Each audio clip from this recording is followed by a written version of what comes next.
కల్తీ మద్యం నిందితుల్లో ఎంత వారున్నా వదిలిపెట్టబోమని మంత్రి కొల్లు రవీంద్ర తెలిపారు. రాష్ట్రంలో కల్తీ మద్యం వెనుక ఉన్న మూలాలను అన్నిటినీ బయటకు తీస్తామని, అవసరమైతే పీడీ యాక్ట్ కింద కేసు నమోదు చేస్తామన్నారు. అసలు రాష్ట్రంలో మద్యం మాఫియా తయారు చేసింది జగన్ కాదా? దక్షిణాఫ్రికాలో వైసీపీ పెద్దలకు మద్యం వ్యాపారాలు లేవా? జగన్ సోదరుడు అవినాష్ కు పెద్దిరెడ్డి రామచంద్రారెడ్డికి కుటుంబానికి లేవా అని ప్రశ్నించారు మంత్రి కొల్లు రవీంద్ర. తంబళపల్లి దగ్గర ఒక కల్తీ మద్యం జరుగుతుందనేది ఎక్సైజ్ డిపార్ట్మెంట్, మా డిపార్ట్మెంట్ వాళ్ళు ఎప్పటికప్పుడు ఎన్ఫోర్స్మెంట్ విభాగం పూర్తి స్థాయిలో పనిచేస్తూ ఉంటారు. ప్రతి నెల జరిగే అమ్మకాలని ఎప్పటికప్పుడు చెక్ చేసుకుంటూ ఉంటారు. ఎక్కడన్నా ఎలాంటి పరిస్థితులు ఉన్నాయనేది ఎప్పటికప్పుడు నివేదికలు తెప్పించుకుంటూ ఉంటారు.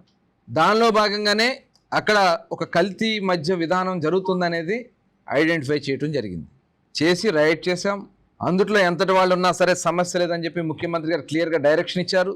దాని ప్రకారం అందులో తెలుగుదేశం పార్టీకి సంబంధించినటువంటి వ్యక్తులకు కూడా సంబంధం ఉందని చెప్పి తెలిసిన వెంటనే వాళ్ళని పార్టీ నుంచి సస్పెండ్ చేయడమే కాకుండా కేసులు కూడా చాలా తీవ్రంగా వాళ్ళ మీద సెక్షన్స్ పెట్టించడం జరిగింది.